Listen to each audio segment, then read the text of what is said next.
Student of class 5th, I am continuing my lecture on plants, growing plants. Now I am teaching you vegetative propagation. First, you know that what do you mean by vegetative propagation? Vegetative propagation means growing plants from the different body parts other than seeds. मतलब हमने seeds की help ना लेके बजाय उसके plant का कोई भी बॉडी पार्ट यूज कर लेना है to grow the new plant. That is known as vegetative propagation. ठीक है. एक्चुअली हम आप लोगों को जब बताते हैं प्लांट्स के बारे में तो हम हमेशा आप लोगों को ये कहते हैं कि बेटा सीड लेना है, उसे सॉइल में सो करना है और अप्रोप्रिएट कंडीशन मिलने पर it will grow into a new plant. लेकिन कई प्लांट्स ऐसे हैं जिनकी बिना सीड्स यूज किए ही हम लोग डिफरेंट बॉडी पार्ट्स यूज करके उसे न्यू प्लांट में ग्रो कर सकते हैं. ठीक है. That method of growing plant is known as vegetative propagation. It can be from roots, from stem, from underground stem, from leaf and from spores. Now I will explain. First method is from roots. Some plants like carrot, sweet potato can be grow into new plants by using roots. ठीक है. अब इसमें सबसे easy example हमारा carat का बनता है. ठीक है. इसमें आप एक्टिविटी घर पे भी करके देख सकते हो. इसमें आपने क्या करना है, आपने एक कैरेट लेनी है. ठीक. और उसको ऊपर से हल्का सा कट कर देना है. ठीक है. और एक बोल लेना है, उसमें आपने सैंड, पेबल्स और मार्बल्स कुछ भी मतलब फिल कर देना है. जैसे मिट्टी वगैरह ये सब हो गया, सॉइल वगैरह वो आप फिल कर सकते हो. और उसमें थोड़ा पानी वगैरह डाल देना है.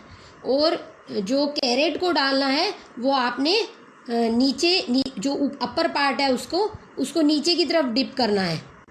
ठीक है. नीचे की तरफ डाल देना है और एक ऐसी जगह पर प्लेस करना है जहाँ से डायरेक्ट आपके पास उस बोल के ऊपर सनलाइट आए. ठीक है. अब आप कुछ दिनों में देखोगे स्प्राउट्स ऑफ कैरेट्स ऑब्जर्व कर सकते हो. ठीक है. तो आप इस एक्टिविटी को घर पे करके भी देख सकते हो. इजी एक्टिविटी है. ठीक है.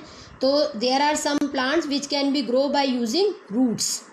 तो इसमें आपका एग्जांपल क्या रहा, sweet potato, beet, carrot etcetera. ठीक है. और इस एक्टिविटी को आप जो पेजेस वगैरह सेंड करूँगी उसको ध्यान से रीड करके और फिर करके भी देख सकते हो. Next method is from stem.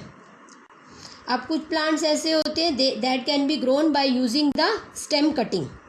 Stem का पार्ट लेकर हम उससे न्यू प्लांट को क्रिएट कर सकते हैं. लाइक रोज, मनी प्लांट, शुगर केन इसके एग्जाम्पल है. मनी प्लांट आप सबके घरों में अवेलेबल होगा, आप ट्राई भी कर सकते. Next is from underground stem. अब कुछ प्लांट्स ऐसे होते हैं जिनकी जो स्टेम होती है वो अंडरग्राउंड ही होती है, मतलब अर्थ के अंदर ही होती है. अब इसका एग्जाम्पल क्या है आपका, पोटैटो. पोटैटो आपके घरों में आम दिख जाता होगा. ठीक है. आपने देखा होगा उसके ऊपर छोटे छोटे कई जगह पे किसी पोटैटो में होल से होते हैं, आँख की तरह दिखते हैं, जिसे आप कहते हो ना आई ऑफ द पोटैटो. तो वो आई ऑफ द पोटैटो जो है ना वो हमारा उस पार्ट को अगर हम कट करके अंडर अर्थ सो कर दें और अप्रोप्रिएट कंडीशंस दे दें, जैसे वाटर, मिनरल्स वगैरह, मतलब प्रॉपर सॉइल में अच्छे से सो कर दिया हमने उस पार्ट को. जैसे अगर आपके घर के आगे छोटा सा गार्डन है तो आप ट्राई कर सकते हो. तो वो जो आई वाला पार्ट है पर्टिकुलरली आपने उसको ही कट करके अंडर अर्थ सो कर देना है, तो आपका न्यू प्लांट क्रिएट हो जाएगा. Next is from leaves. From leaves में हम एक ही एग्जांपल देते हैं ब्रायोफाइलम का. इसमें क्या होता है, लीफ के ऊपर छोटे छोटे बर्ड्स होते हैं. ये बर्ड्स अगर अंडर अर्थ सो कर दिए जाएं और प्रॉपर कंडीशंस मिल जाए, मॉइस्चर मतलब पानी, वाटर, और वार्मथ मतलब सनलाइट, ये मिल जाए तो वो न्यू प्लांट को क्रिएट कर देते. अब कुछ प्लांट्स के जो हैं वो फ्लावर्स नहीं होते, उसमें सिर्फ स्पोर्स होते हैं. ठीक है. They do not have flowers, they do not contain flowers, they have only spores. तो वो स्पोर्स जो होते हैं वो अंडर अर्थ सो करने पर ही न्यू प्लांट को क्रिएट कर देते हैं, लाइक फंगी एंड फर्न. ठीक है. Fungi and fern.